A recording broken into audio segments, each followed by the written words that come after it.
मतलब safety induction लिखा दिया था।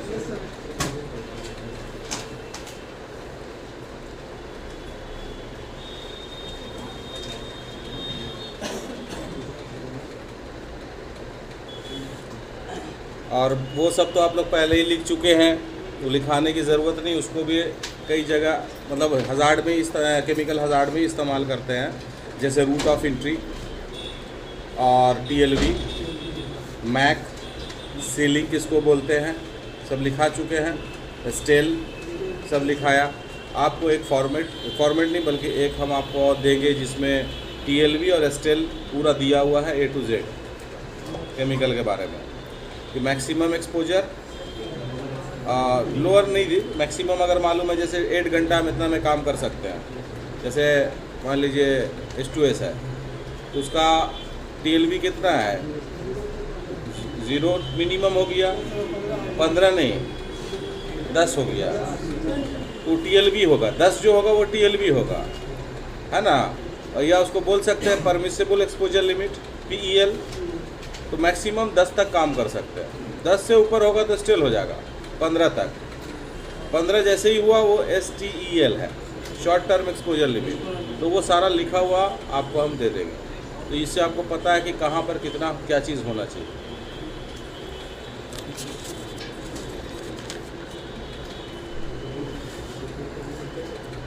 अब जो कॉमन केमिकल्स हैं जिनका इंडस्ट्रीज़ में इस्तेमाल है, केमिकल इंडस्ट्री में ही केवल केमिकल का इस्तेमाल नहीं है।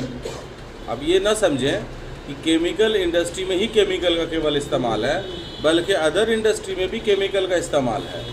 केमिकल हम उसको भी बोलेंगे, हज़ार्डस सब्सटेंस या केमिकल बोलिए, जैसे transformer oil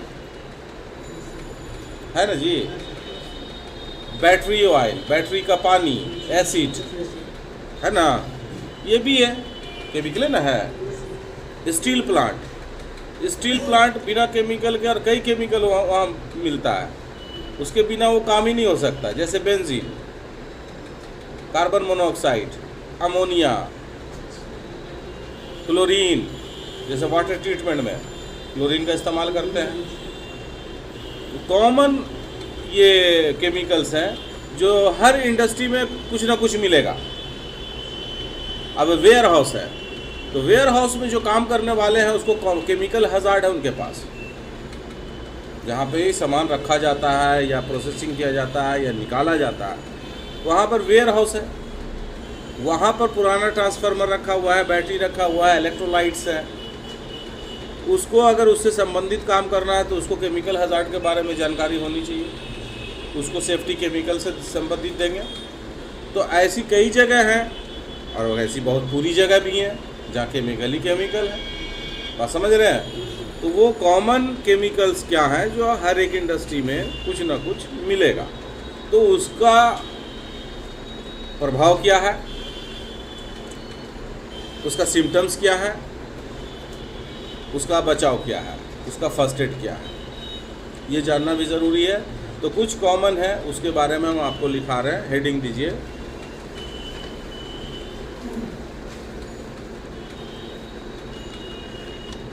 Some of hazardous substances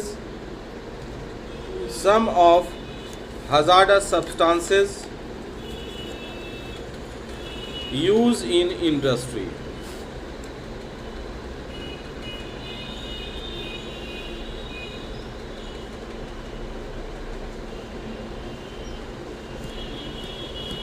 Used in industry. सबसे पहले अमोनिया के बारे में लिखिए।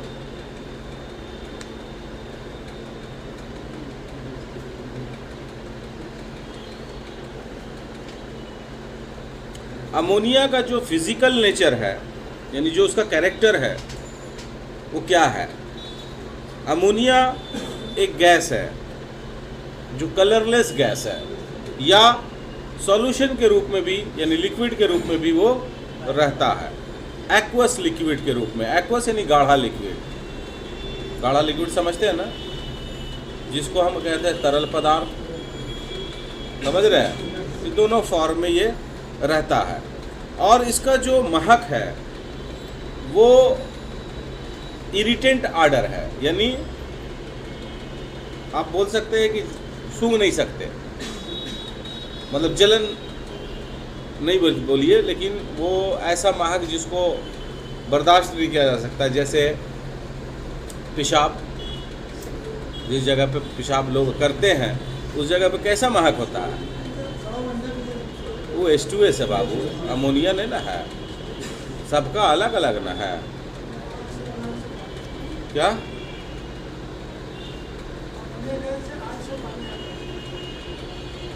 खाली आंखें से पानी नहीं आता है, वो बताएंगे अभी तो अमोनिया का नेचर बता रहे हैं, वो बताएंगे उसके बारे में क्या क्या होता है। तो लिखिए फिजिकल नेचर में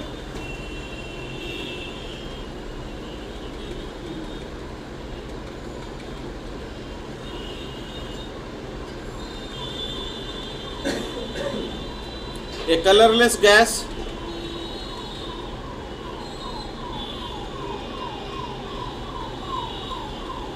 or aqueous solution, aqueous, aqueous solution with highly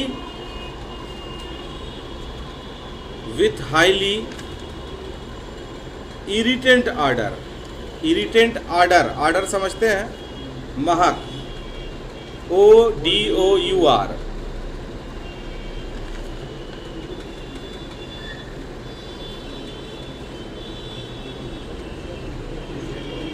अब लिखिए इसका health hazard.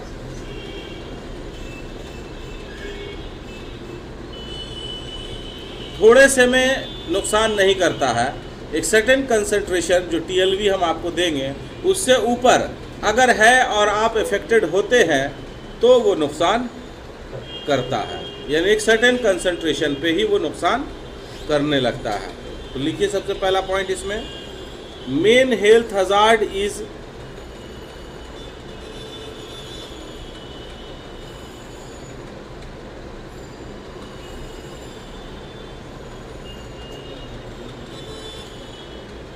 Main health hazard is accident या एक्सीडेंटल एक्सपोजर, लिखिए accidental exposure to sudden high concentration.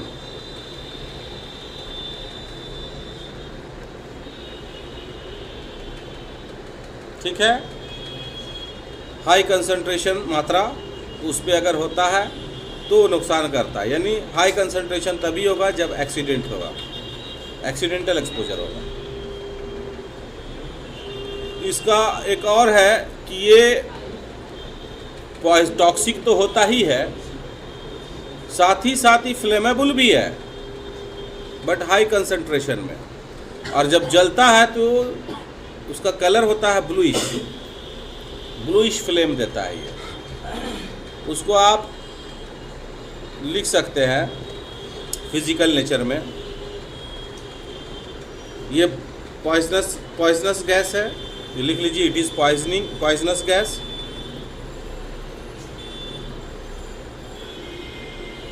It is poisonous gas, comma, it burns with bluish flame, it burns जलना, it burns with bluish flame. ये बहुत कम होता है, एक certain quantity रहेगा तभी वो जलता है, यानी कि सर्टेन टेम्परेचर पे ये जाकर के जलता है। हाँ, लेकिन ये भी ब्लू देता है। कार्बन मोनोऑक्साइड कम टेम्परेचर पे जल जाएगा, इसके लिए टेम्परेचर ज़्यादा चाहिए। लिखिए आगे हेल्थ हजार्ड में, दूसरे में, inhalation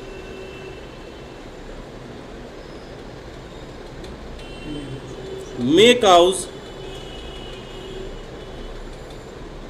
chemical burns of the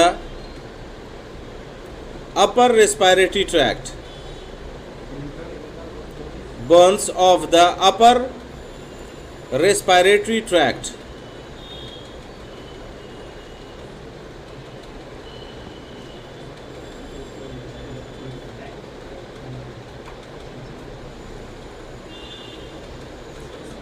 full stop. The symptoms are several burning,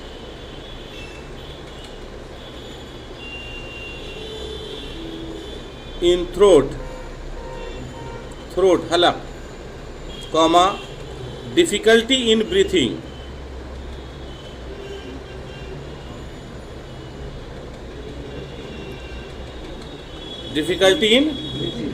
सांस लेने में दिक्कत। ये कब होगा? जब अमोनिया किस हालत में रहेगा तब ऐसा होगा? गैस के हालत में। ये गैस के हालत में जब रहेगा तब, और लिक्विड के हालत में जब रहेगा तब वहाँ पर आपका जो आँख है और जो म्यूकस मेम्ब्रेन है उसमें बहुत पेन होगा और टीयरिंग होगा आँख में, और म्यूकस मेम्ब्रेन सूख जाएगा। म्यूकस मेम्ब्रेन जो तरल पदार्थ आपका बनाता है, जो आपके मेम्ब्रेन के ऊपर तरल पदार्थ रखे हुए जैसे थूक वगैरह, चिकनाहट, वो ख़त्म हो जाएगा, जिससे कि आपके निगलने में या जैसे खाया और अंदर जाना है बड़ा मुश्किल से फंसेगा वो। तो ये होता है लिक्विड के हालत में। तो लिखिए तीसरे में, contact causes immediate burning pain, जलन वाला दर्द, in affected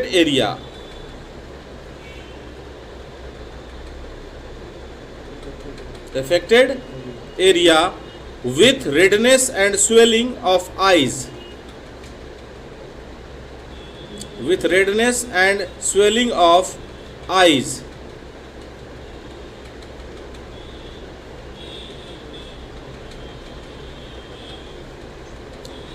comma, mucous membrane, eyes and mucous membrane, ऐसे लिख लीजिए, and mucous membrane, comma,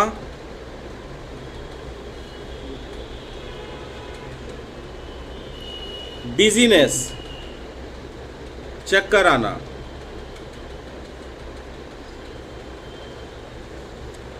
irritant cough, बहुत तेज से खांसी होना, irritant cough, and in high concentration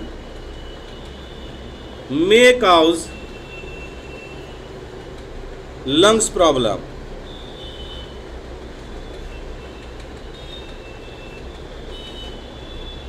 ठीक है, तो अगर ऐसा होता है तो फर्स्ट एड क्या दीजिएगा?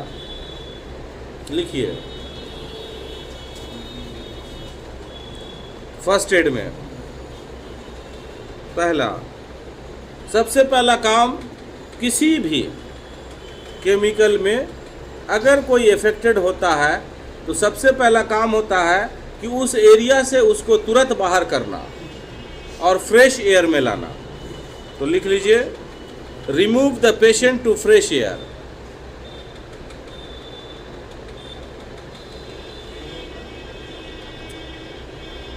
Remove the patient to fresh air. उसके बाद जिस क्षेत्र में, जैसे आँख में या स्किन पर इफेक्ट हुआ है, उसको ड्रेंचिंग करना, यानी पानी से धोना, रनिंग वाटर से, हाथ से नहीं, टेप वाटर का इस्तेमाल कीजिए और जिस एरिया में लगा वहाँ पर उसको गिराइए, हाथ नहीं लगाइए। आई वॉश आता है, आई शावर बना हुआ रहता है, नोज़ल दो तरह से ऐसे ठुड्डी रखने का जगह ना एकदम ऐसे करीब में आ जाएगा, और वहाँ आप पानी चालू कर दीजिए और ऐसे रख दीजिए, उस साइड से ऐसे मारेगा फव्वारा पूरा आँख से में जो गंदगी यानी अमोनिया का जो अटैक है उसको साफ कर देगा। तो लिखिए दूसरे में, ड्रेंचिंग ऑफ contamination of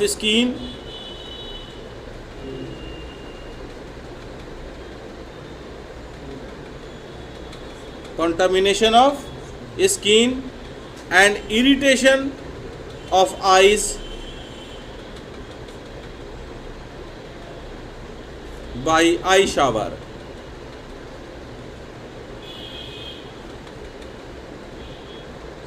ये हो गया आपका आई शावर।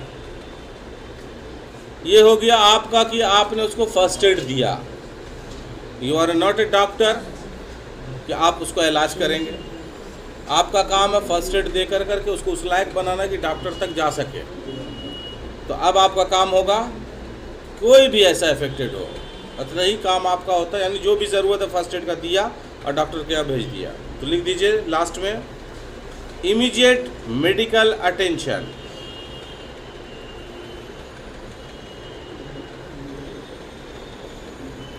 Immediate medical attention.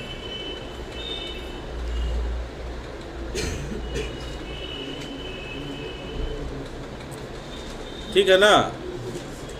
आँख में दर्द होगा, आंसू बहुत निकलेगा, पानी भी बहुत निकलेगा। दर्द होगा तो नेचुरली पानी निकलता है, ऐसे भी। तो टीयरिंग नहीं लिखा, आप लिख सकते हैं उसको, आई पेन एंड टीयरिंग। लिखने की ज़रूरत नहीं है, वैसे ही समझ जाइएगा। आँख में दर्द होगा तो नहीं निकलेगा इसकी वजह से। ठीक है। ऐसा ना हो कि मेडिकल फर्स्ट एड देना पड़े, तब क्या करेंगे? Preventive measures. लिखिए प्रिवेंटिव मेजर्स में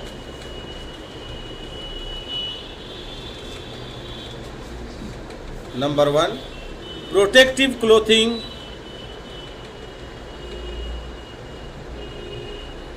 or equipment should be worn।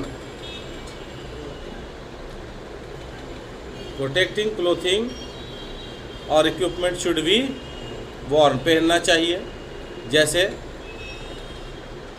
Goggles, mask, hand gloves, इसको इस्तेमाल करना चाहिए।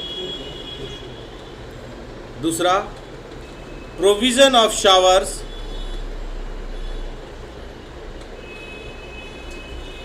and eye bath in close proximity। in close proximity। in close proximity का मतलब बहुत करीब, समीप रखना चाहिए। जहाँ पर काम हो रहा है, अमोनिया है, वहाँ पर शावर का होना ज़रूरी है और आई बेसिन का होना ज़रूरी है। क्लियर है? ये इसका प्रिवेंटिव मेजर्स है। क्लियर है? कोई दिक्कत? अब लिखिए दूसरे प्रोडक्ट के बारे में जो ख़तरनाक काफ़ी है, और वो है बेंजीन या बेंजोल प्रोडक्ट। बेंजीन या उससे संबंधित product.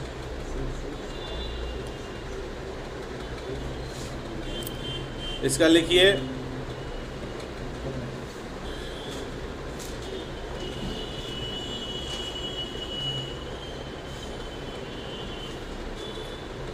Physical nature.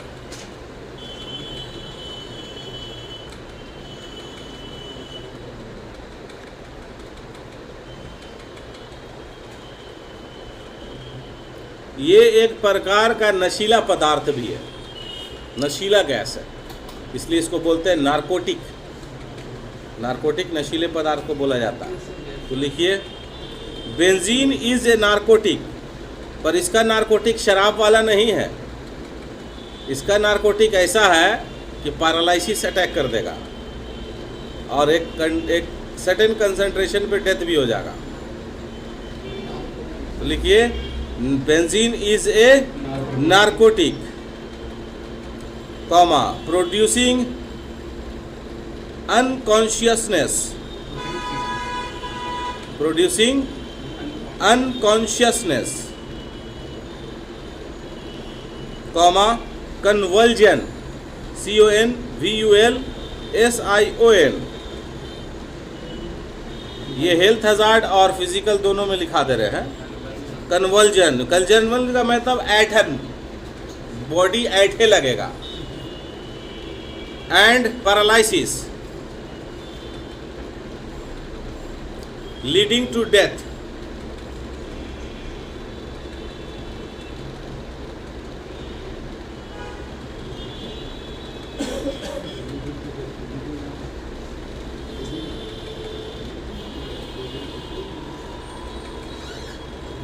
Leading to death.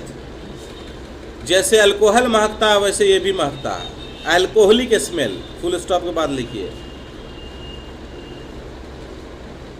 Alcoholic smell. Paragraph change करके लिखिए।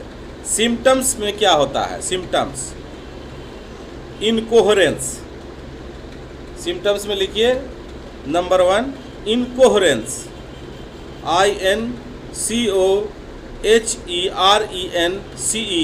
इनकोहेरेंस कहते हैं नशे में जब आदमी बात करता है तो बात जो अस्पष्ट होता है, अस्पष्ट बातचीत, यानी क्या बोल रहा समझ में नहीं आ रहा है, नहीं होता ऐसा, उसको कहते हैं इनकोहेरेंस। चूँकि नशीला है तो इनकोहेरेंस होगा। ये अर्ली सिम्टम्स है, क्लियर। कॉमा हेडेक, दर्द बहुत होगा पेट में, कहाँ? हाँ, मतलब समझ में आया। कॉमा गिडीनेस,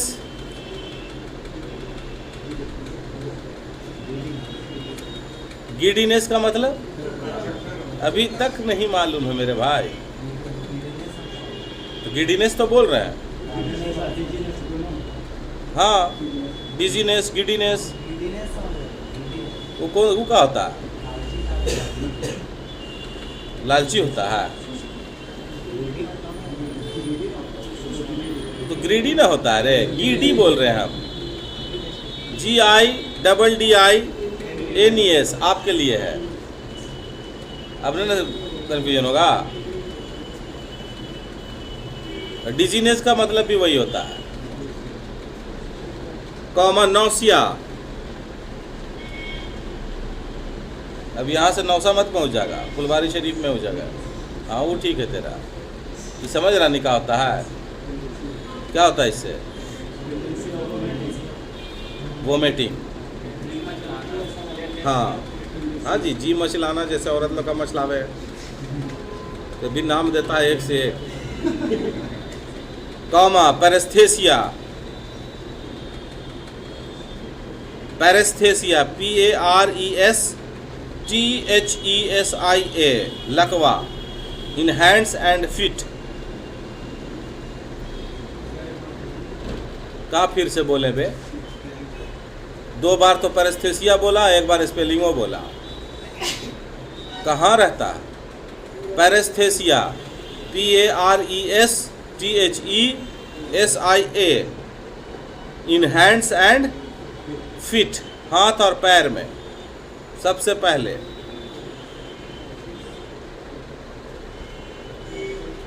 एंड ब्लड को भी इफेक्ट करता है। Nervous system, the high concentration, लिख लीजिए, the high concentration effect blood and nervous system, यानी ब्लड प्रोड्यूसिंग ऑर्गन जो है उसको इफेक्ट कर देगा, ब्लड पैदा नहीं होने देगा। इतना खतरनाक है बेंजीन, ठीक है। ये फायर हजार्ड भी इसमें है, लेकिन इसका फ्लैश पॉइंट कम है और इसका इग्निशन पॉइंट ज़्यादा है। कल बता चुके थे। फ्लैश पॉइंट का मतलब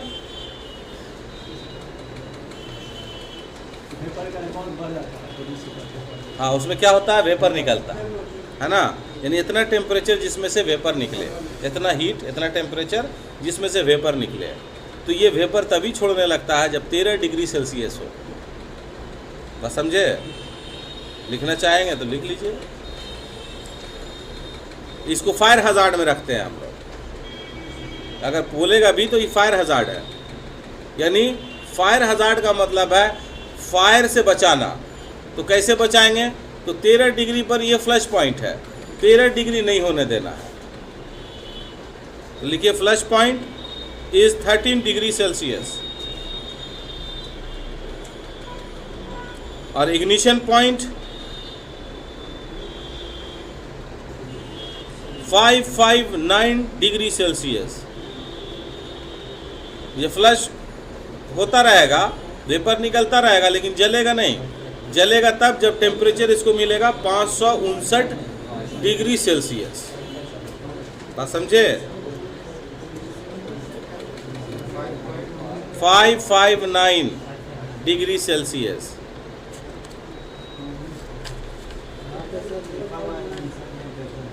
हाँ, स्पॉन्टेनियसली, अचानक। तो इसको जैसे ही 559 मिलेगा, हाँ, इसका कम से कम टेम्परेचर, लोएस्ट का मतलब है कम से कम, जलने के लिए। बस समझ में आया? यानी कोई भी आइटम है, सबका जलना अलग है। जैसे मान लो इसको जलाए और इसको जलाए, दोनों में से कौन पहले पकड़ेगा, है ना? तो इसका मतलब इसका जो इग्निशन पॉइंट है वो सबसे कम है, लोएस्ट है। इसका ज़्यादा है, उसका लोएस्ट कितना है? हो सकता है 100 डिग्री हो, सपोज कीजिए। तो ये 100 डिग्री जब टेम्परेचर इसको मिलेगा तब जलेगा, और इसको 15 डिग्री मिला ही जल गया, तो उसको कहेंगे इग्निशन पॉइंट फुट का 15 डिग्री, लकड़ी का 100 डिग्री। बस समझ में आया?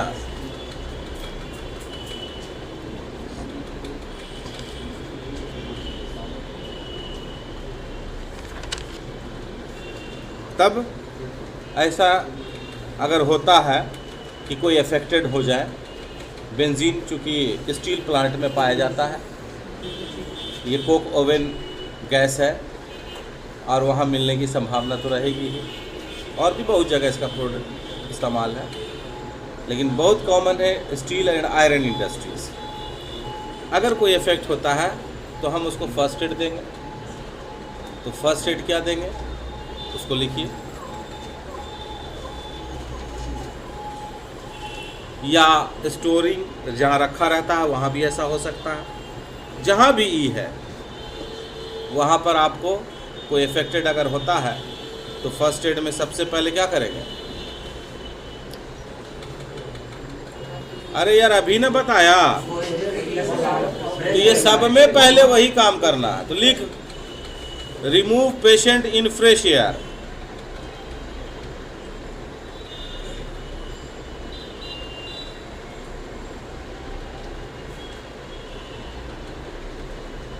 अब सपोज करो यहाँ बेंजीन रखा हुआ है, हम यहाँ आए और वो लीक कर गया था, जिसके वजह से हम स्मेल कर गए, इनहेल कर लिया और लुढ़क गए यहीं पर।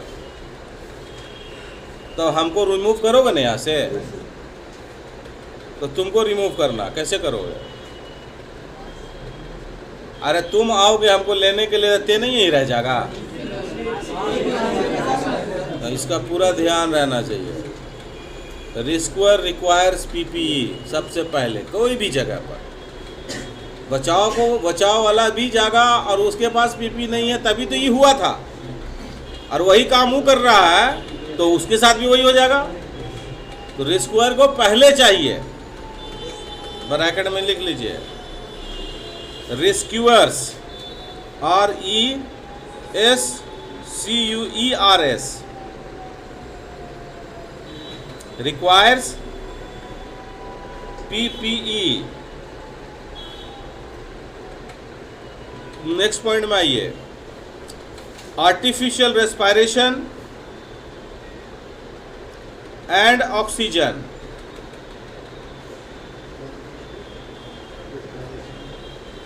एंड ऑक्सीजन मतलब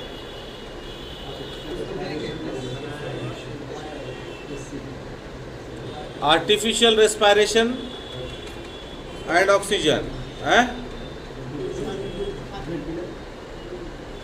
बोलिए क्या समझा इससे? हाँ, आर्टिफिशियल रेस्पिरेशन क्या है और नेचुरल?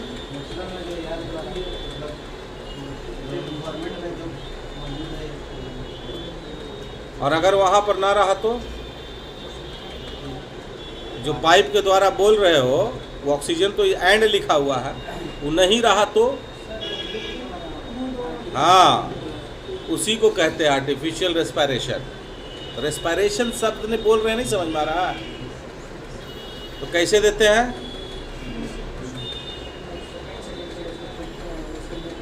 वो तो सब देखी से कैसे सेकंड सेकंड में फूकते हैं।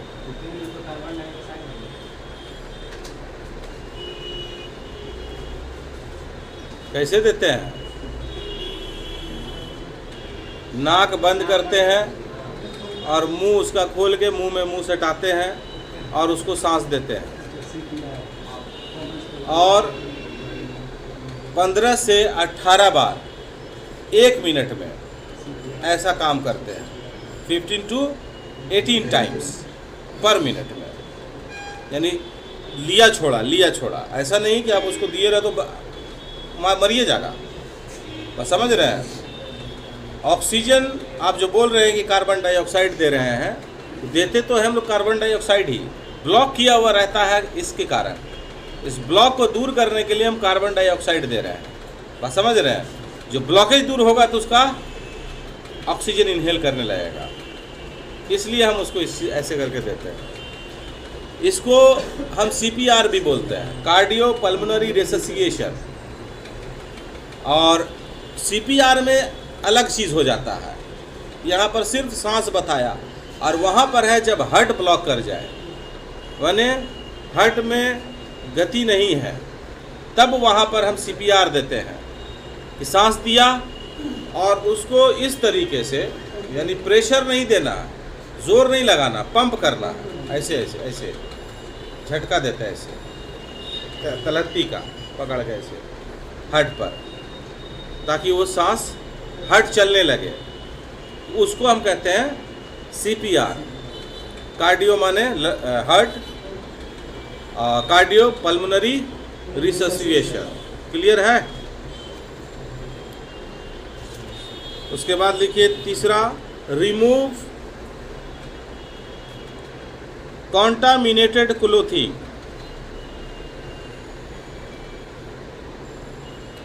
यानी जो बदन पर उसके कपड़ा है उसको हटा देना है, तो लंगटा हो जाएगा, तो इसलिए चादर या ब्लैंकेट जो भी है उससे उसको ढक दीजिए।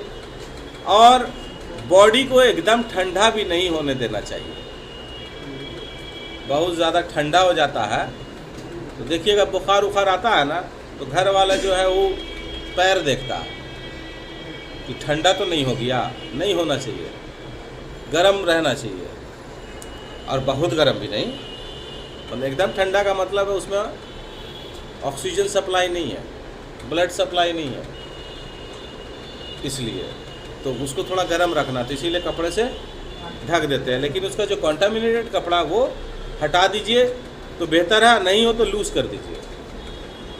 और उसके बाद क्या कीजिएगा?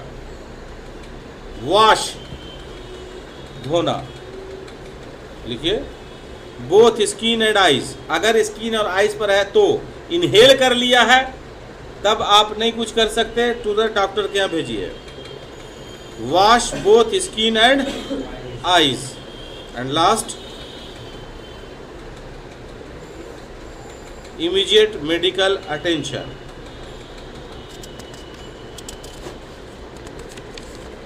Immediate medical attention.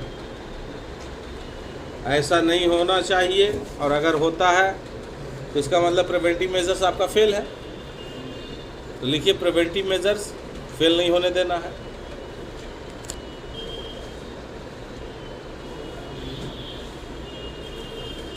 Number 1, routine inspection. Routine, ROUTINE, सही लिखे है? ROUTINE।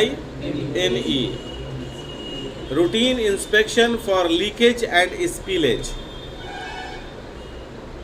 चूँकि ये ख़तरनाक है इसलिए इसका रूटीन इंस्पेक्शन होना ज़रूरी है कि वो लीक ना करे और बहे नहीं। लीकेज माने रिसना और स्पिलेज माने बहना, यानी ज़्यादा हो गया, लीकेज से ज़्यादा हो गया तो स्पिलेज हो जाएगा।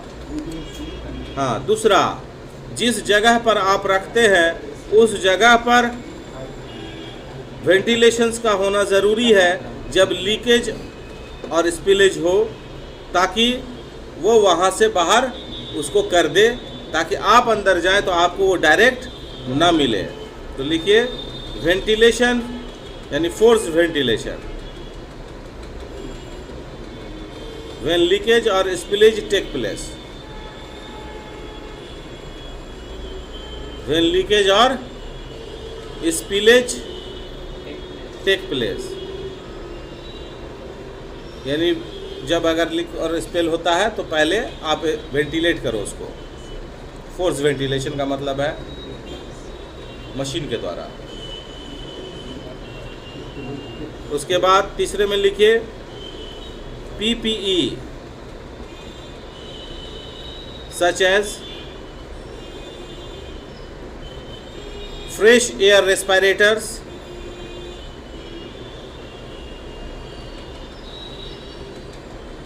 goggles and protective clothing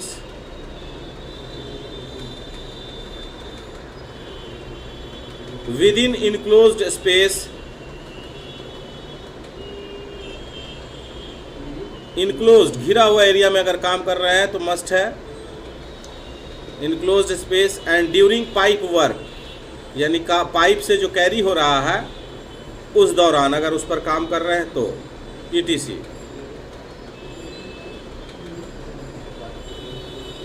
ठीक है, नेक्स्ट लिखिए eating and drinking prohibited in the plant.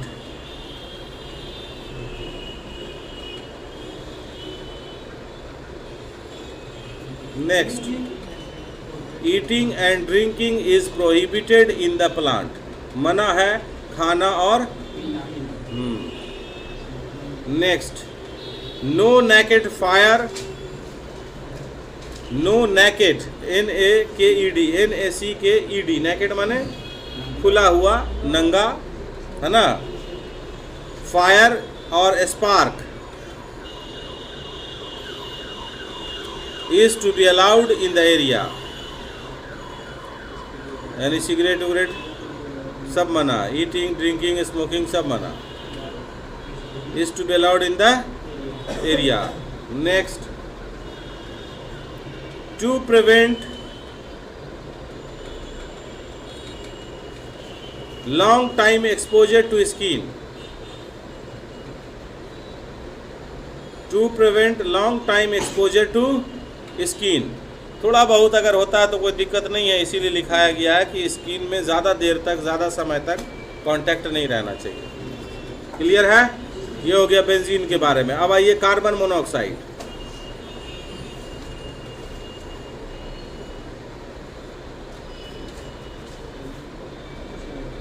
हाँ, ये काफ़ी खतरनाक गैस है।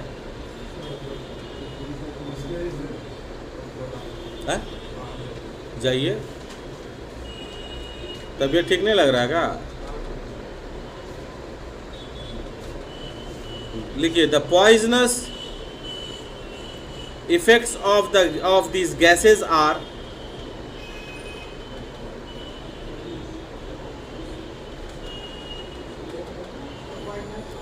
poisonous effects of these gases are due to presence of carbon monoxide gas.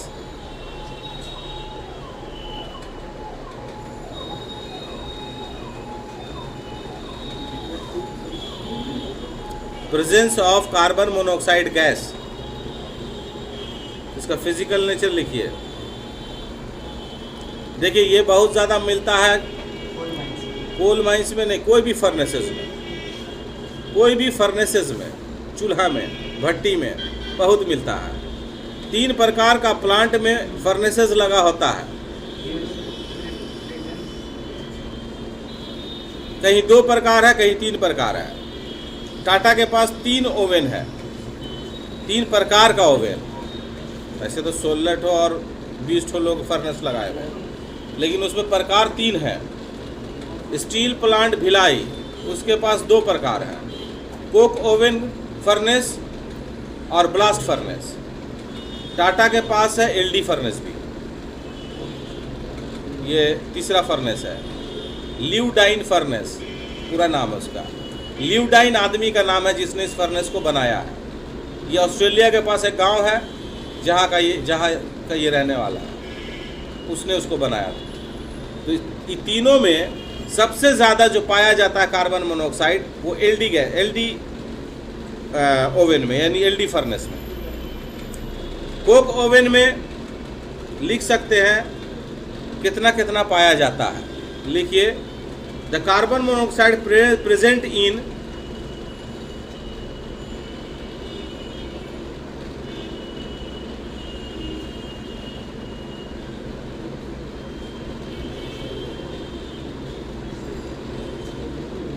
Number 1 Coke oven gas, यानी गैस तो बहुत सारा उसमें है, कार्बन मोनोऑक्साइड की मात्रा कितनी है, बात समझ रहे हैं ना। हम सिर्फ कार्बन मोनोऑक्साइड की बता रहे हैं, इसमें और भी गैसेस हैं, जैसे अमोनिया भी बताया, जैसे आपको बेंजीन अभी बताया, जैसे H2S है जो बताएंगे, सब है इसमें। जैसे नेप्थलीन है, कोक ओवन गैस है। बात समझ रहे क्या बोल रहे हैं हम। लिखिए, number 1 Coke oven gas is 9 to 10%, सिर्फ कार्बन मोनोऑक्साइड इसमें है, 9 to 10%। दूसरा BF यानी ब्लास्ट फर्नेस, ब्लास्ट फर्नेस उसको BF गैस बोलेंगे, इज 25 to 27%। और तीसरा है LD gas 27। LD gas is 60% to 65%। ठीक है, हाँ। और अदर गैस 15 से 25% तक या 35% तक रहता है, अदर गैस। ठीक है, अब लिखिए फिजिकल नेचर में, it is lighter than air. सोच लीजिए, हवा से भी हल्का है ये। It is lighter than air, इसलिए बहुत तेजी से एस्केप करता है, फैलता है वातावरण में, क्योंकि हल्का है। जब गैस लीक हो तो हमेशा हवा के विपरीत दिशा में भागना चाहिए। बस समझ रहे हैं, विपरीत दिशा किसको बोलते हैं? जैसे हवा इधर चल रहा है तो आप किधर भागोगे? हाँ, वही विपरीत है। तो गैस तो उधर से आ रहा है, हाँ, इधर भागेंगे या इधर भागेंगे, ऐसे ऐसे नहीं, ऐसे ऐसे। और जब आपको पता हो कि गैस कौन सा लीक हुआ और हवा से अगर हल्का है तो आपको ज़मीन पर सो जाना चाहिए औंधे मुँह, क्योंकि वो एस्केप कर जाएगा, नीचे नहीं रहेगा। लेकिन अगर ये नहीं पता हो और सो गए और भारी निकल गया तो बगल में वो भी सोया हुआ मिलेगा, है ना। तो ऐसा नहीं कि गैस लीक हो तो सो जाएं, मौका है तो भाग जाएं, जहाँ मौका नहीं है वहाँ ही बात बता रहे हैं। बस समझ रहे हैं, तुरंत असेंबली पॉइंट में पहुँचे, और असेंबली पॉइंट बता ही चुके हैं। लिखिए, it is lighter than air full stop in its pure form. It is pure form, it is colourless odourless, colourless comma odourless, कोई कलर नहीं, कोई महक नहीं।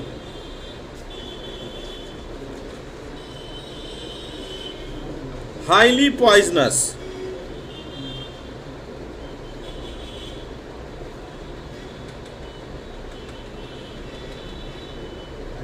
हाँ, अब हेल्थ हजार्ड में लिखिए, अगर वातावरण में हवा के साथ कार्बन मोनोऑक्साइड की मात्रा अगर थोड़ी से ज़्यादा या कितनी तक है जिससे आपको नुकसान पहुंचा सकता है, उसको आप हेल्थ हजार्ड में लिख सकते हैं, बहुत अच्छे से समझ में आ जाएगा। तो लिखिए, कार्बन मोनोऑक्साइड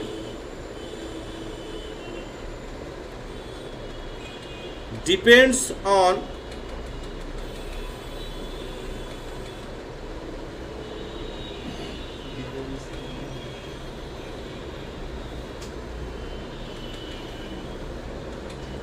concentration,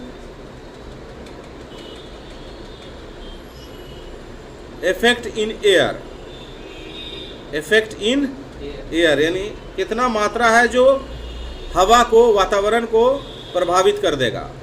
तो लिखिए 0.01%, पीपीएम में भी लिख सकते हैं उसको 100 पीपीएम। इम्परसेप्ट डैश देके लिखिए, इम्परसेप्टेबल फॉर 8 आवर्स एक्सपोजर, उसके सामने लिखिएगा। यानी 100 पीपीएम अगर है तो आप 8 घंटे तक उसमें काम नहीं कर सकते, यानी थोड़ा देर काम कर सकते हैं। इम्परसेप्टेबल का मतलब बर्दाश्त नहीं किया जा सकता, बस समझ रहे हैं। लेकिन अगर इससे ज़्यादा हो तो नेक्स्ट में लिखिए, दूसरे में 0.02% यानी 200 ppm, तब आपको क्या होगा, सिम्टम्स क्या होगा, mild MILD and frontal headache यानी हल्का सिर दर्द,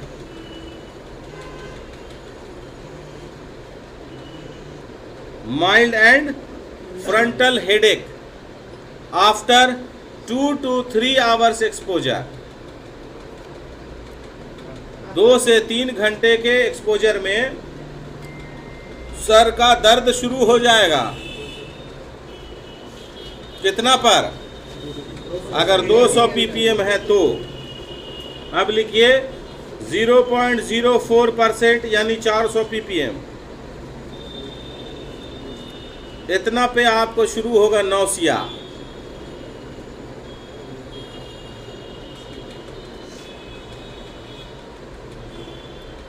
and mild frontal headache, and mild frontal headache. ये केवल होगा 1 से 2 घंटे के एक्सपोजर पे, 1 to 2 hours of exposure.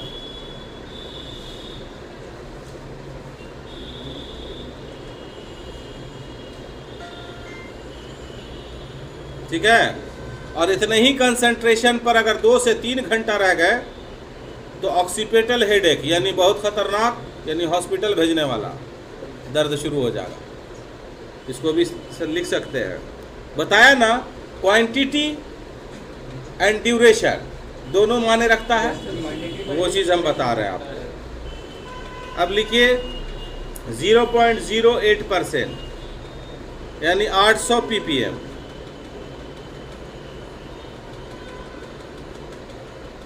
the headache, nausea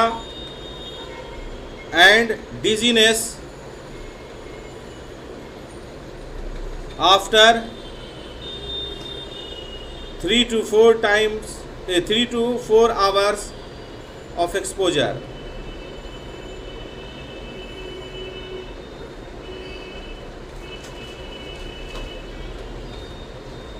ठीक है, अब आइए 0.16% यानी 1600 ppm।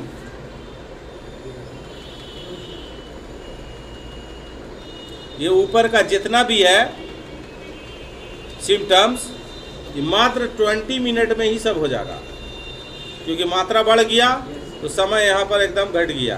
तो लिखिए all above symptoms in 20 minutes of exposure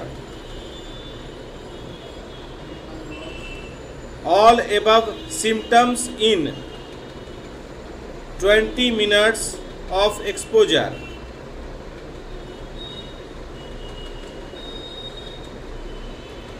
और इसी में अगर ध्यान ना दिया और आदमी ज़्यादा रह गया तो आगे लिखिए कोलैप्स, कॉमा देखिए, अनकॉन्शियसनेस, कॉमा देखिए, एंड प्रोबेबिलिटी ऑफ डेथ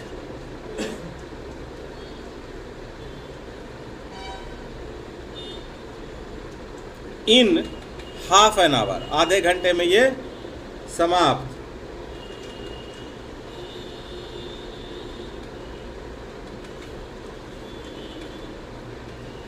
ठीक है जी, तो अलग अलग करके बता दिया पूरा। अब इसका लीक हजार्ड, लीक नहीं होना चाहिए क्योंकि फायर रिएक्टिविटी हजार्ड इसका बहुत हाई है, लीक हजार्ड इसीलिए इसमें है। Gases are stored in leak proof gas holders, leak proof gas holders in protective areas,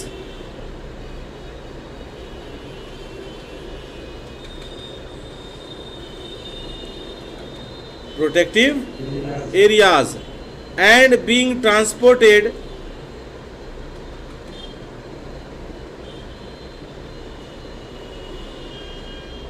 to point of uses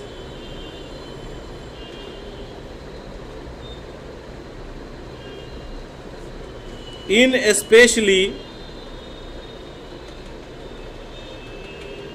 designed pipe network,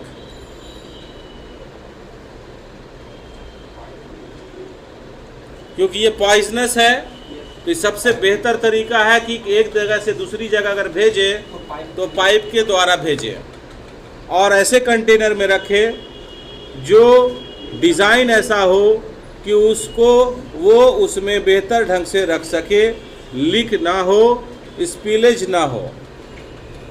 ठीक है। अब है कि जब पाइपलाइन है तो किस किस चीज़ को चेक करते रहना चाहिए रेगुलर इंस्पेक्शन में। तो लिखिए पाइपलाइंस, उसको चेक कीजिए, कॉमा वल्व, जहाँ जहाँ वल्व लगा हुआ है या जहाँ जहाँ पर जॉइंट है पाइप का, ये मस्ट है इसको चेक करना। Valve comma joints, pipeline comma valve comma joints etc must be inspected periodically, must be inspected periodically and maintained to avoid leakage।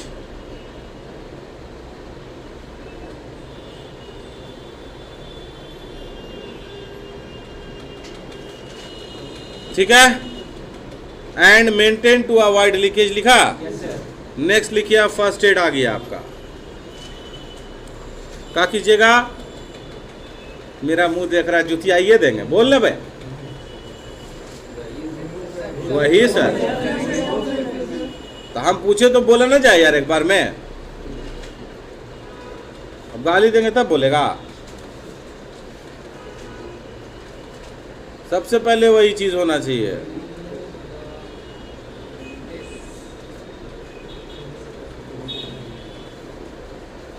और जो मूव करा रहा है वो क्या करेगा? हाँ, पीपी में क्या पहनेगा? हाँ, रेस्पिरेटर। कौन सा?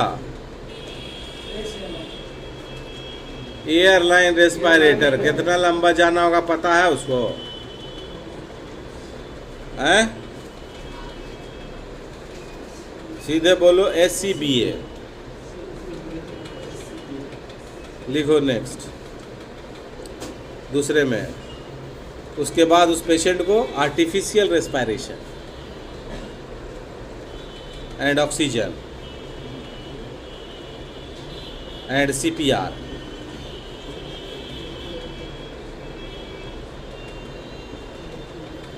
क्या लिखे?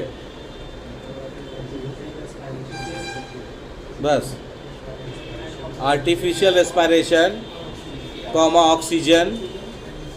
अगर ऑक्सीजन है तो डायरेक्ट ऑक्सीजन लगा दो, बस समझ में आया। और अगर हार्ट बीट नहीं चल रहा है तब CPR दो, और अगर ऑक्सीजन नहीं है तब आर्टिफिशियल रेस्पिरेशन।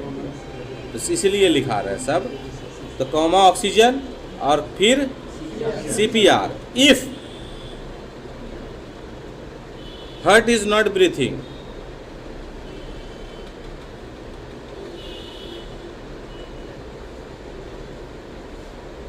और चौथा लूज द ड्रेस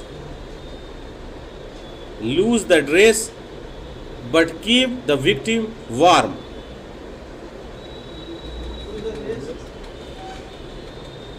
क्या बोले रे? अभी जो पूछा क्या बोला? टू द, हाँ हम सके टू द समझाते। Lose the dress but keep the victim warms. Lose the dress का मतलब है ढीला कर दो, ऐसा नहीं कि हटा दो जिससे विक्टिम ठंडा हो जाए। बस समझ रहे हैं, विक्टिम को गर्म रखना है। एंड लास्ट, मुंह देख रहा है लास्ट में। अबे जो फर्स्ट में मुंह नहीं देखना है तो लास्ट में भी नहीं देखना है। समझ में नहीं आता है? का तुम्हारा डॉक्टर हो का? जाने ले लोगे वहां पे रख के, तुरंत भेजोगे ना जी उसको डॉक्टर के पास, तो भेजो। हाँ,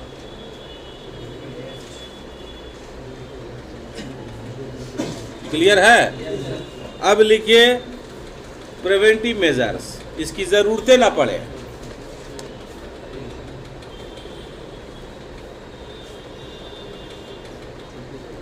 All employees who may be exposed to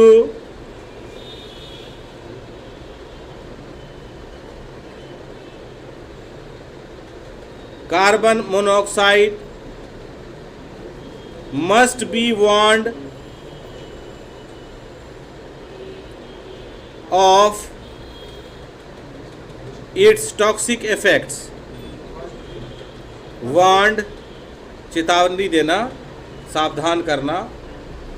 warned of its toxic effects, comma instructed in safe working method,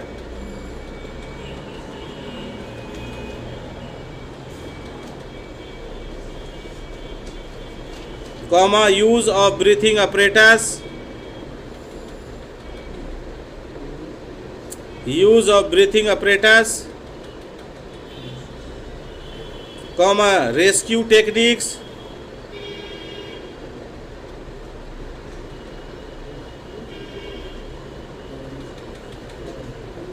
and first aid.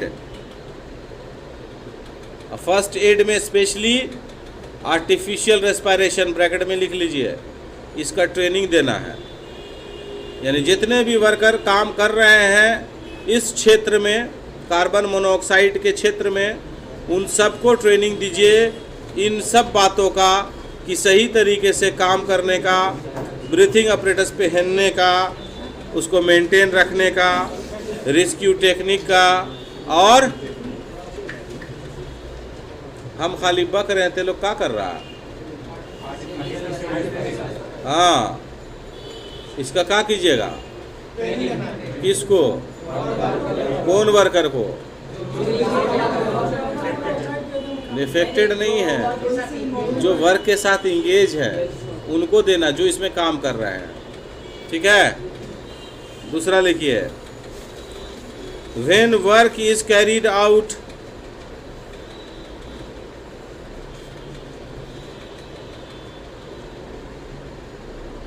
in potentially dangerous area,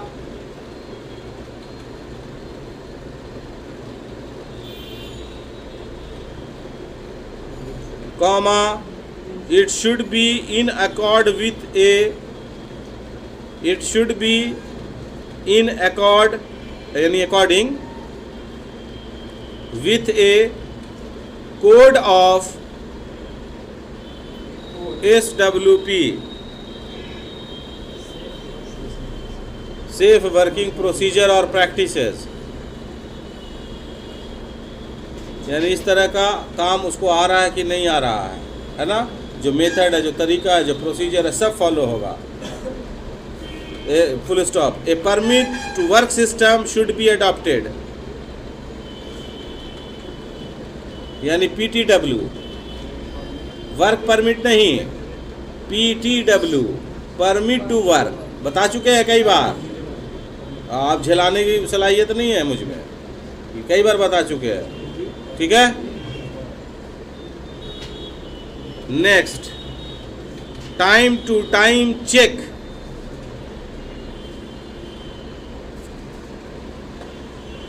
for gas leakage,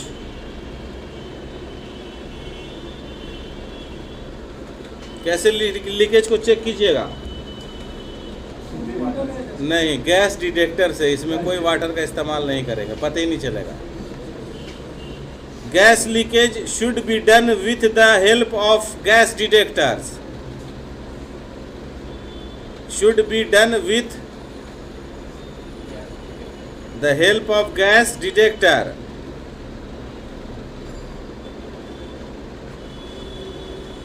next, trained rescue man, trained rescue man should be available at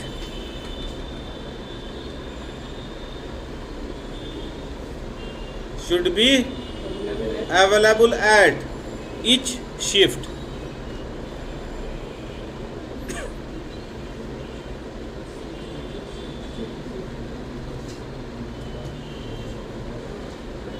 ठीक है। Next, facilities for treatment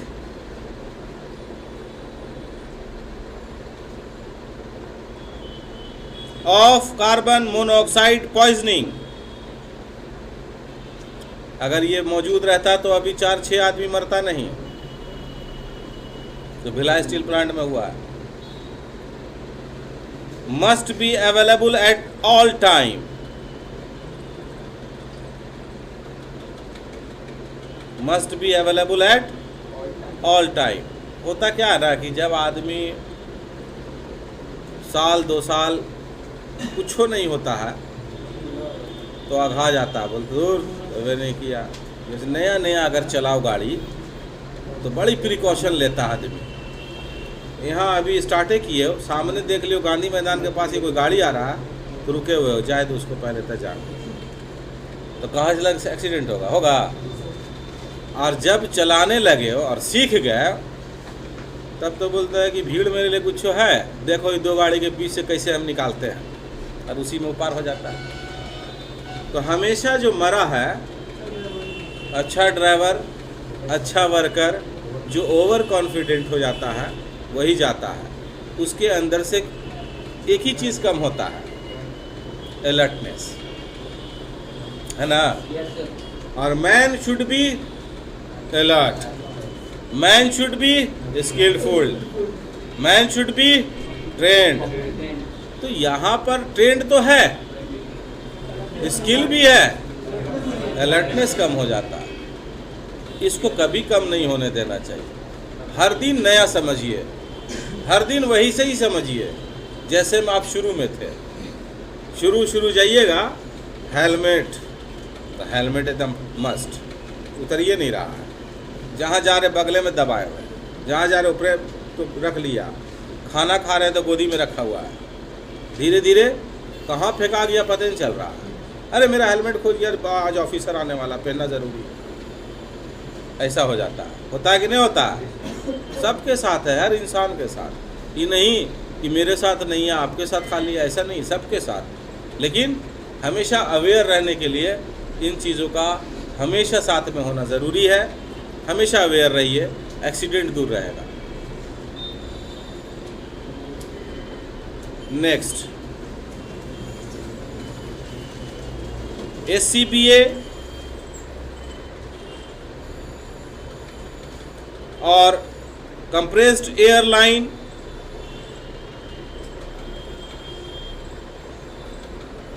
must be provided and properly maintained, and regular practice in its use, and properly maintained and have regular practice in its use. हाँ, ये भी बहुत ज़रूरी है practice. And have regular practice in its use.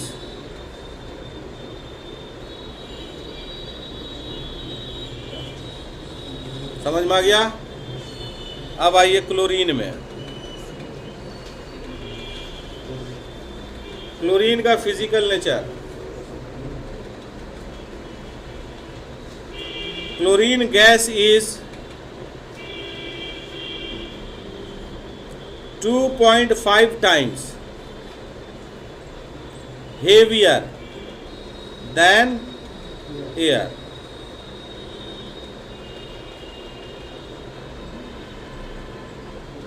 Comma, it does not diffuse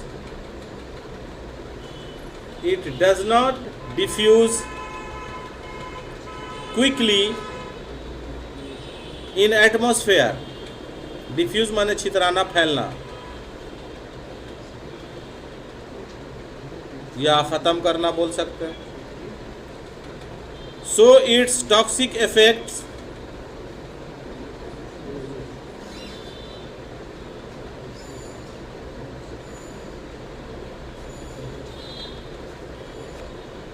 in air is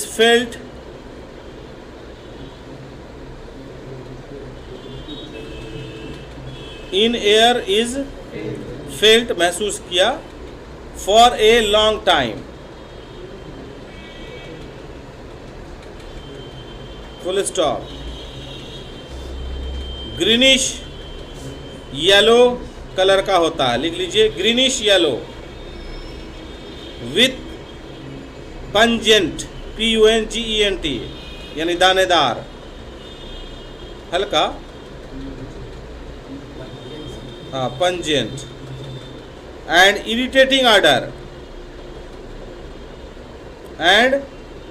order, बहुत कड़वा महक है इसका.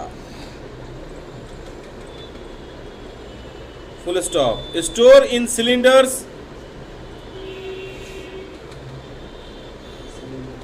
at high pressure in liquid form. Liquid form में करके उसको रखा जाता है. ठीक है. हेल्थ हजार्ड लिखिए. क्लोरीन इज इरोसिव यानी क्षय करने वाला नहीं है. Erosive, ERROSIVE, comma, it react with body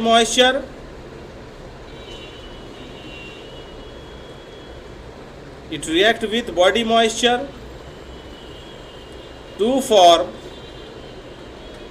corrosive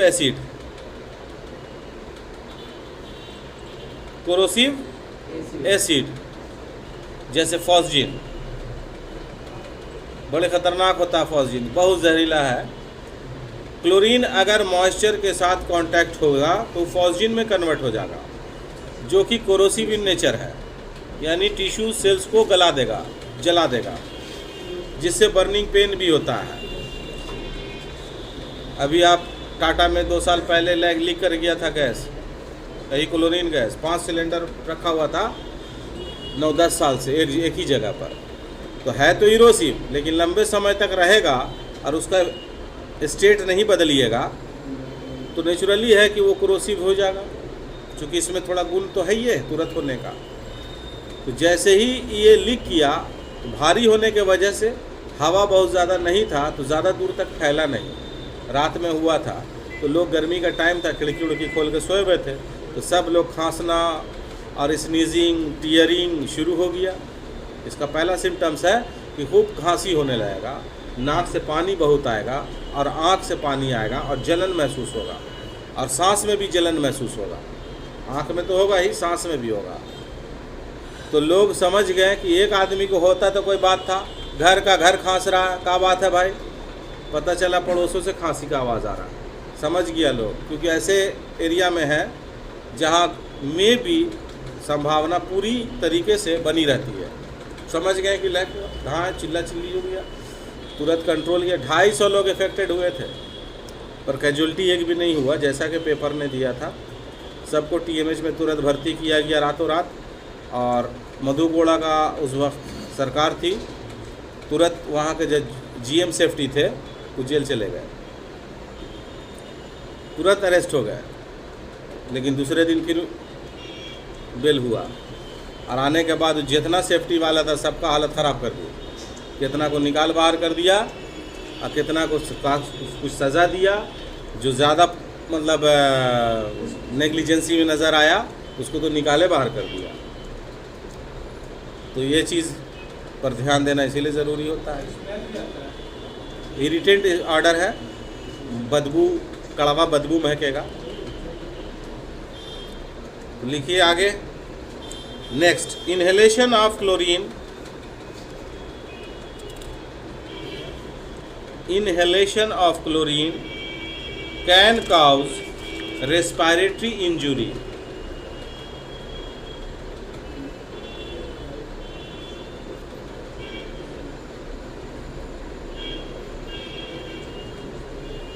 Ranging from irritation to death. यानी जलन से, बेचैनी से इतना ज़्यादा होता है कि अगर उसको तुरंत कंट्रोल ना किया गया तो मौत भी हो सकती है। डिपेंडिंग, अरे यार, from irritation to death depending upon its concentration and duration of inhalation. यानी क्वांटिटी, मात्रा और समय दोनों इसमें निर्भर करता है। ठीक है, concentration and duration of inhalation. Next, it's common effect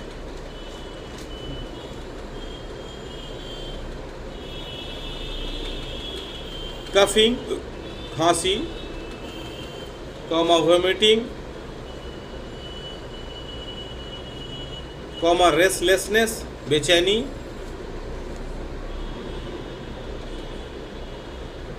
tearing and sneezing, etc। Sneezing माने हाँ, फायर रिएक्टिविटी भी है इसमें, लेकिन बहुत ज़्यादा नहीं है। लेकिन फिर भी जहाँ पर ये रखा जाता है वहाँ पर नेकेड फ्लेम और हीट अलाउ नहीं है। दूसरा चीज़ कि सिलेंडर और पाइप के थ्रू इसका इस्तेमाल होता है, इसलिए इसको चेक करते रहना चाहिए कि लीक ना हो। और लीक ना हो इसके लिए ज़रूरी है कि उसको जो चेक करें कैसे, अमोनिया सॉल्यूशन से। जैसे वल्व है, जॉइंट है, वहाँ पर अमोनिया का सॉल्यूशन बना के उस पर डालिए तो बुलबुला बना देगा अगर लीक होगा तो।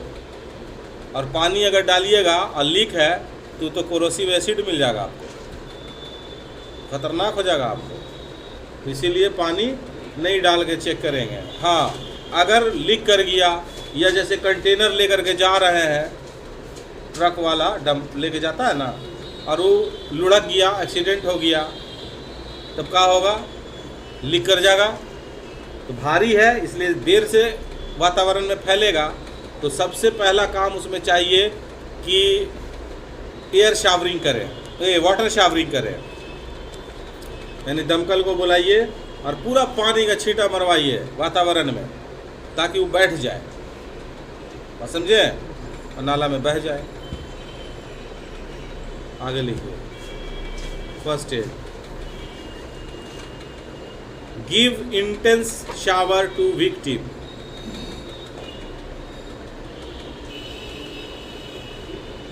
intense shower to victim. Intense माने बहुत ज़्यादा. दूसरा, dust the exposed area. Dust the exposed area with sodium bicarbonate. With sodium bicarbonate powder and wash with water. अगर जिस एरिया में क्लोरीन का इफेक्शन है उस एरिया को डस्टिंग करना, यानी पाउडर लगाना. कौन सा पाउडर? हाँ, और उसके बाद उसको अच्छे से धो दो. अगर आँख में गया है तो बेनॉक्सिनेट 0.4% उसके आँख में ड्रॉप करो. दवा मिलता है, लिख लीजिए. Apply benoxinate, BENOXINATE. उसका नाम है नौसीन, NOVESINE, ब्रैकेट में लिख लो Novesine. At 0.4% into eyes.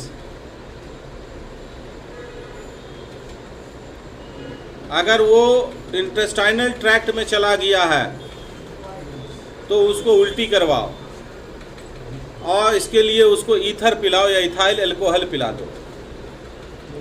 Ether से बेहोश करते हैं जी, तो वो जब होश आता है तो उल्टी करता है आदमी, खूब करता है, तो इसी को उसको पिला देना है. नेक्स्ट में मेक विक्टिम इनहेल, उसको इनहेल करा दो. Make victim inhale ether, ETHER. Ether से बेहोश किया जाता था पेशेंट को. ईथर या ethyl alcohol.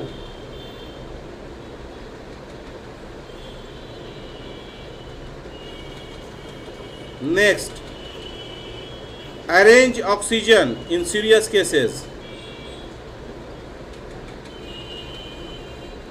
Arrange oxygen in serious cases.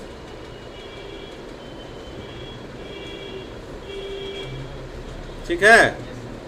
उसके बाद ख़त्म. क्या कीजिएगा तब? Rush to hospital. उसको भूलो मत. पहला वाला लिखे थे कि बोला ना, बोला था तो नहीं लिखे होगे. 100% लिखे. क्या लिखे थे क्या? अरे उस्ताद, इतना तो हम भी जानते हैं. जब तक बोलेंगे नहीं तब तक करोगे क्या? इतना ओबीडियंट मेरा स्टूडेंट सब है कि क्या बोलना. पहला पॉइंट लिखे थे, अब लिखे हो. पहला और आखिरी मस्ट है, तो करना है, कॉमन सबके लिए. अब क्या लिखोगे? Preventive measures.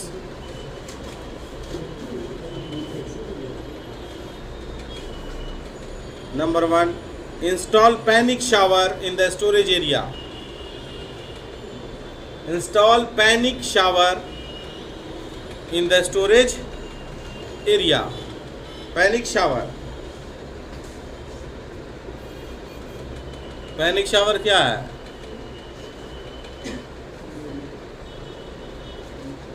हैं? काजल है कारे. पैनिक शावर उस शावर को बोलते हैं जब लीक करेगा तो ऑटोमेटिक चलने लगेगा. बात समझे? लीक अगर कर गया तो उसको बैठा देगा, सेटल डाउन. कौन करेगा? तो अपने आप ऑटोमेटिक वहाँ लगा रहता है सेंसर. तो जैसे वो लीक करा, सर्टेन क्वांटिटी हम लोग सेट कर देते हैं, वो जैसे उसको टच करेगा ऑटोमेटिक शावर चालू हो जाएगा. जैसे फायर शावर है ना, स्प्रिंकल्स, वैसे ही. हाँ. उसके बाद दूसरा है prevention. Avoid smoking, welding and naked fire.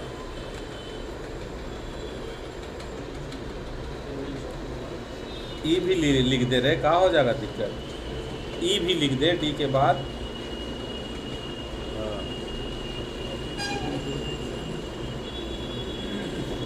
Avoid smoking, नहीं रे, तुम तो ठीक है लिख रहा था, क्या लिखे है? अवॉइड लिखे हो ना, हाँ नहीं लिखना उसमें। Avoid smoking, welding and naked fire. Naked समझ रहे हो ना, वो कैसे नहीं समझोगे? नेकेड बोलते होंगे तो ध्यान कहीं और जाता होगा। क्या पंकज, तो पंकज है ना हो, हैं? तो इतना सीरियस का है? रात में जग गए तो अभी सीरियस होने की क्या ज़रूरत है? सो लेते हो, सीरियस मत होइए। नेकेड समझ रहे हो ना? हाँ, जैसे सिगरेट का भी है, वो नेकेड ही है, वो भी आग पूरा है, तो फ्लेम हो या फायर हो, वो अलाउ नहीं है वहाँ। Next, do not put water on leakage.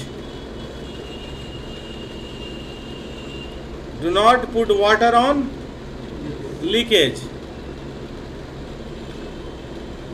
Full stop. Check leakage with ammonia solution.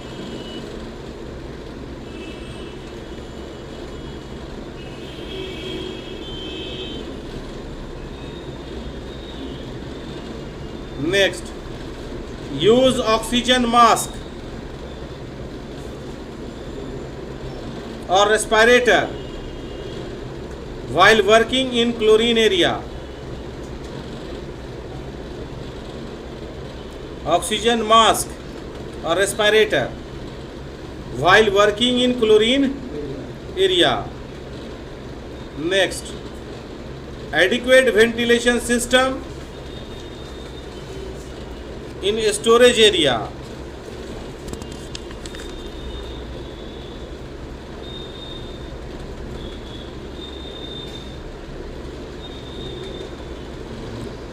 ठीक है, क्लियर हो गया? अब आइए H2S, हाइड्रोजन सल्फाइड। ये भी कोक ओवन का गैस का एक पार्ट है। इसका जो स्मेल है वो सड़े हुए अंडे की तरह महकता है, कलरलेस गैस है, और एक सर्टेन क्वांटिटी पर यानी 300 ppm से ऊपर अगर रहता है तो ये फ्लेमेबल भी हो जाता है, और जब ये जलता है तो इसका भी कलर ब्लूइश है, और जलने के बाद जो इससे गैस निकलता है वो है सल्फर डाइऑक्साइड, बदल जाता है। जब ये जलता है तो निकलता है सल्फर डाइऑक्साइड। बात समझ में आ रहा है? तो पॉइजनस भी है और फ्लेमेबल भी है। लिखिए, it is a colourless gas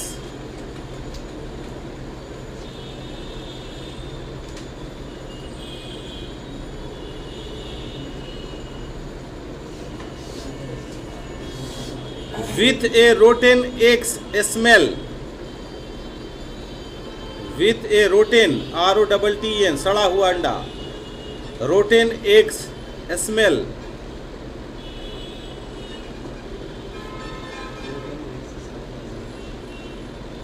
comma, it burns with bluish flame,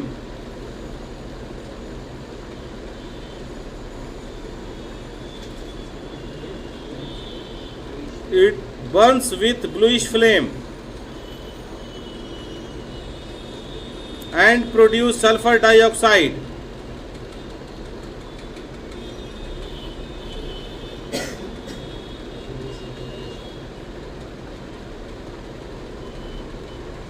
Full stop. Inhalation of small concentration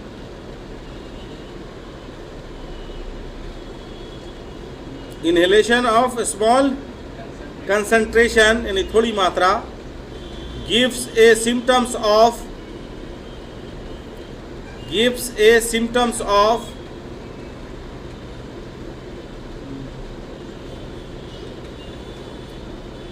irritation in eyes, comma lungs, irritation in eyes, comma lungs, comma short breathing and pain in the chest.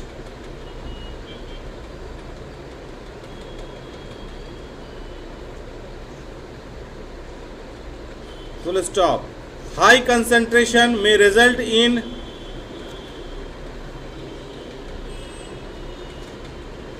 fatalities,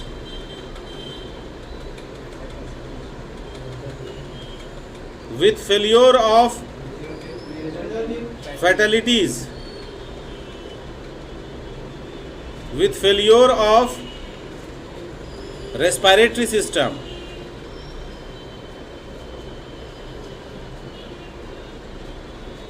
Full stop. H2S is highly toxic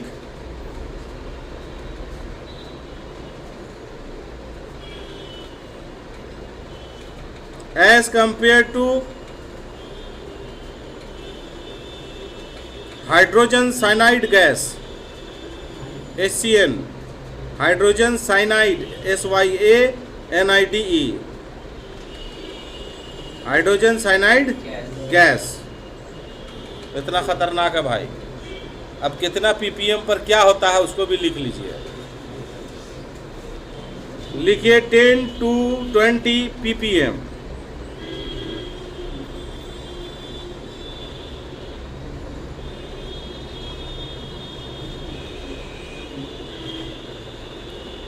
dash I irritation,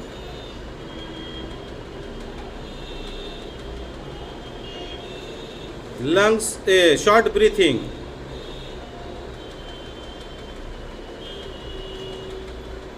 comma यानी दूसरे में लिखिए 20 to 100 ppm।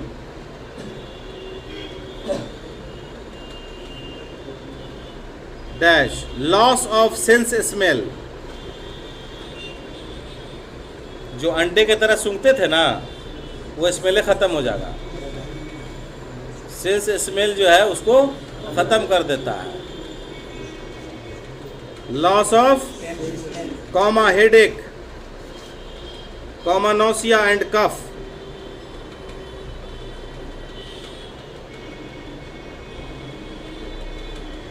तीसरा 100 to 300 ppm।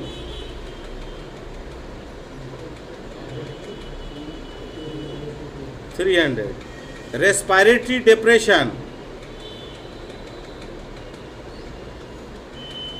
And irritation,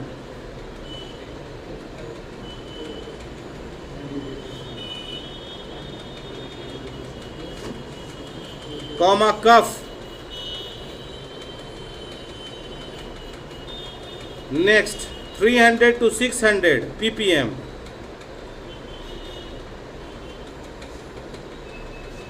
affect central nervous system, affect central nervous system such as, जब वो system effect होता है तो अनकॉन्शियसनेस एंड कन्वर्जन, ऐठन बॉडी में, कन्वर्जन CONVULSION। ठीक है 600 to 1000।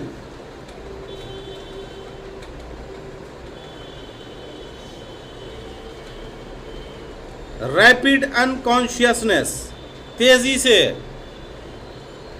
Rapid unconsciousness resulting in death if emergency is not provided।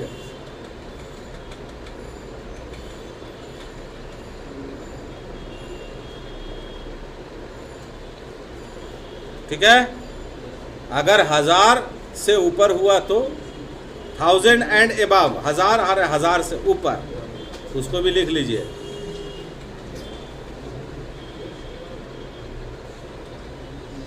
लेसेशन of breathing यानी सांस का तुरंत ख़त्म हो जाना, लेसेशन या सेसेशन भी बोलते हैं, कम हो जाना, ख़त्म हो जाना। ब्रीथिंग, इंस्टेंटेनियसली, अचानक, तुरंत। एंड डेथ,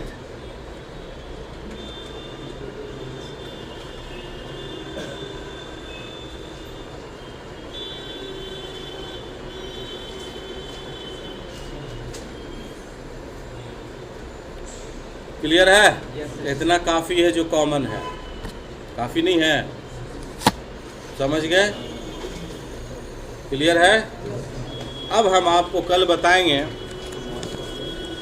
काम करने का तरीका, जिसको हम कहते हैं HazCom. HazCom is the standard, HazCom is the rule to protect the employ who work in a chemical areas या हज़ार्डस सब्सटेंसेस। उसको कहते हैं हज़ार्ड कम्युनिकेशन।